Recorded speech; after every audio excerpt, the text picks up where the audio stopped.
Next question करते हैं। A body of mass 0.4 kg moving initially with a constant speed of 10 meter per second to the north is subject to a constant force of 8 newton directed towards the south for 30 seconds. तो कुछ ऐसा मान लेते हैं, मान लिया ये मेरी नॉर्थ डायरेक्शन है, तो इसके अपोजिट क्या हो जाएगी, साउथ डायरेक्शन। ठीक, तो कोई एक ऑब्जेक्ट है, मान लिया ये एक ऑब्जेक्ट है, इसका मास कुछ दिया है 0.4 kg और इनिशियल स्पीड कितनी है इसके पास, ये इनिशियली इस डायरेक्शन में मूव कर रहा है, नॉर्थ की तरफ मूव कर रहा है। कितनी इनिशियल स्पीड है, तो उसको अगर यू लिखें तो वो दिया आपको 10 मीटर पर सेकेंड, ये इसके पास इनिशियल स्पीड है। ठीक, अब इस पर एक कांस्टेंट फोर्स लगाया जा रहा है जो कि किस डायरेक्शन में, साउथ डायरेक्शन में, यानी अपोजिट डायरेक्शन में इस पर एक कांस्टेंट फोर्स लगा रहे हैं हम। उस फोर्स की वैल्यू आपको दी 8 न्यूटन। 8 न्यूटन का एक फोर्स लगा रहे हैं जो कि साउथ डायरेक्शन में, अपोजिट डायरेक्शन में, और ये कितने टाइम तक लगाया गया है, तो ये 30 सेकेंड्स तक लगाया गया है। ठीक, t=0 से मान लिया लगाना शुरू करेंगे तो t=30 तक वो लगाया जाएगा। ठीक, फिर क्या कह रहे हैं, take the instant the force is applied to be t=0। t=0 से मानते हैं हम कि फोर्स लगाना शुरू किया है, and the position of the body at the time to be x=0। ठीक है, यानी जिस मोमेंट से फोर्स लगना शुरू हुआ है उसको टाइम क्या मानेंगे, t=0, और उस पोजीशन को क्या मानेंगे, x=0, and predict its position at t=-5 second +25 second and 100 second. ठीक है, 3 टाइम दिए हैं आपको। इस मोमेंट से 5 सेकेंड पहले पोजीशन क्या होगी, 25 सेकेंड बाद पोजीशन क्या होगी, और 100 सेकेंड बाद पोजीशन क्या होगी, वो आपको प्रिडिक्ट करनी है। क्लियर? तो जरा एक एक करके देखते हैं इसमें। तो अभी फोर्स लगाना शुरू हुआ है t=0 सेकेंड पे। ठीक है, तो t अगर हम -5 सेकेंड की बात करें, इस -5 सेकेंड पे पोजीशन क्या होगी, तो बहुत सिंपल है, अभी x=0 है। ठीक, इससे पहले फोर्स लगानी है, फोर्स अब लगना शुरू किया है, तो अगर पिछले 5 सेकंड अगर हम देखें तो वहाँ पे तो कोई फोर्स लगा ही नहीं होगा, तो इससे पिछले 5 सेकंड वो 10 मीटर पर सेकंड से ही मूव कर रहा होगा, तो इससे पिछले 5 सेकंड में वो उसने कितनी डिस्टेंस मूव कर ली होगी, तो 5 × 10 यानी 50 मीटर डिस्टेंस उसने मूव कर ली होगी। तो 50 मीटर डिस्टेंस मूव करने के बाद वो x=0 पे आया है, इसका मतलब 5 सेकेंड पहले वो x=-50 मीटर पे होगा। तो पोजीशन डायरेक्ट लिख सकते हो आप, कितनी हो जाएगी, -50 मीटर्स। क्लियर? अब देखते हैं हम t=25 पे, तो ये भी बहुत सिंपल है। 2=25 तक फोर्स तो लगा ही रहेगा, क्योंकि फोर्स कितने सेकंड तक लगा है, 30 सेकंड्स तक लगा रहा है।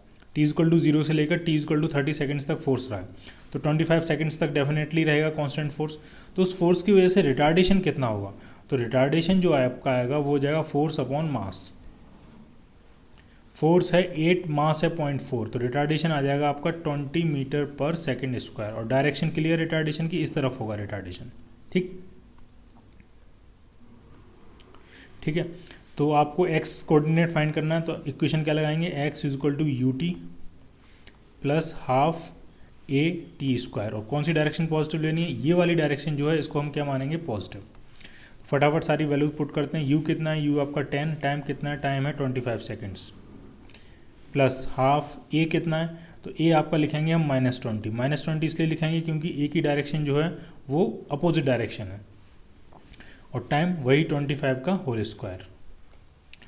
तो ये आपका आ गया 250, और ये माइनस में आएगा, कितना आएगा, ये 10 टाइम्स कैंसिल आउट हो जाएगा। 25 का स्क्वायर 625 होता है, तो 625 और एक 0 एक्स्ट्रा, यानी ये आपका आ गया -6000 मीटर्स। यानी उसकी जो पोजीशन होगी 25 सेकंड पे, t=25 सेकंड्स पे, वो होगी -6 किलोमीटर। ठीक, एक्चुअल में क्या हुआ होगा, एक्चुअल में ये आगे की तरफ आया होगा थोड़ा सा, और फिर ये वापस लौट गया होगा, क्योंकि पीछे की तरफ फोर्स कॉन्स्टेंटली लगा हुआ है, तो इसकी वजह से ये पीछे की तरफ फाइनली लौट गया होगा।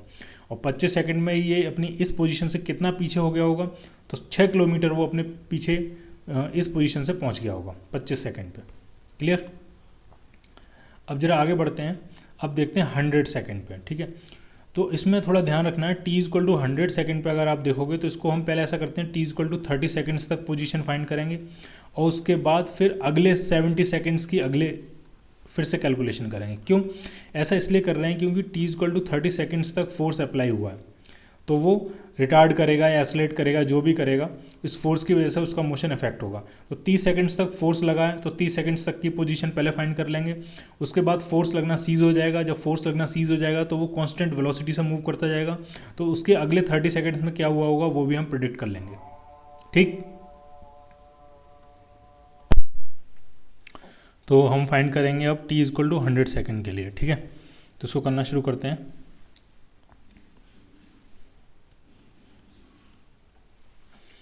तो पहले t = 30 सेकेंड्स तक के लिए पोजीशन फाइंड करते हैं, कहाँ पे होगा। तो पोजीशन के लिए वही इक्वेशन लगाएंगे, x = ut plus half at²। u कितना दिया है, तो u दिया है आपका 10, टाइम कितना है 30 सेकेंड्स, प्लस हाफ a कितना है, तो एक्सेलरेशन आपका आया था -20, टाइम कितना है 30 का स्क्वायर, तो ये कितना हो जाएगा 900। तो ये आपका बन जाएगा 300 पॉजिटिव, और माइनस का ये बन जाएगा आपका 9000। तो ये पोजीशन जो आ गई 30 सेकेंड्स पे वो आ गई -8700 मीटर्स। ये पोजीशन होगी उसकी t = 30 सेकेंड्स में। ठीक, यानी वो x = 0 से आगे जाके ये वापस लौट के आ रहा होगा, और कहाँ तक आ गया होगा, तो वो पोजीशन है x = कितनी है -8.7 किलोमीटर्स। ठीक, इस पोजीशन तक वो आ गया होगा वापस लौट के। ठीक है, अब जरा वेलोसिटी देखते हैं, उस टाइम उसके पास वेलोसिटी कितनी होगी। तो v = क्या लगाएंगे, u + at इक्वेशन। तो u कितना है, u तो आपके पास 10, एक्सेलरेशन कितना है, एक्सेलरेशन है -20, और टाइम कितना है 30 सेकेंड्स। तो ये हो गया -590 मीटर्स पर सेकेंड। यानी इस टाइम इसके पास जो वेलोसिटी होगी वो 590 मीटर पर सेकेंड वेलोसिटी होगी अपोजिट डायरेक्शन में। वेलोसिटी निकालना इसलिए ज़रूरी है क्योंकि इस पॉइंट के बाद t = 30 सेकेंड के बाद फोर्स तो ज़ीरो हो जाएगा, फोर्स सीज कर जाएगा लगना। तो जब फोर्स जीरो हो गया, एक्सेलरेशन जीरो हो गया, तो इसी वेलोसिटी से अब फर्दर मूवमेंट करेगा, यानी आगे आने वाले 70 सेकेंड्स तक वो इसी वेलोसिटी से मूव करता रहेगा। तो कितना डिस्प्लेसमेंट और ले लेगा वो, कितना डिस्प्लेसमेंट वो और ले लेगा, तो -590 मीटर पर सेकेंड से मूव कर रहा है कितने टाइम तक, 70 सेकेंड्स तक। ठीक, तो ये जो आने वाला है आपका, ये आ जाएगा 41,300 -41,300 मीटर्स, या किलोमीटर्स में लिखें तो -41.3 किलोमीटर। क्लियर, यानी इतना एक्स्ट्रा और नेगेटिव डायरेक्शन में वो मूव कर गया होगा अगले आने वाले 70 सेकंड्स तक। तो टोटल उसका एक्स कोऑर्डिनेट कितना होगा, तो -8.7 किलोमीटर तक तो वो आ ही गया था, और कितना और मूव कर गया नेगेटिव डायरेक्शन में, तो -41.3। तो टोटल कितना बन जाएगा ये, तो जब आप इसको ऐड करोगे तो ये आ जाएगा -50.0 किलोमीटर, यानी t = 100 सेकेंड्स पे। ठीक है, t = 100 सेकेंड्स जब पूरे होंगे तब उसकी पोजीशन क्या होगी, उसकी पोजीशन होगी नेगेटिव डायरेक्शन में मूव कर गया होगा वो, और कितना मूव कर गया होगा, 50 किलोमीटर तक। क्लियर।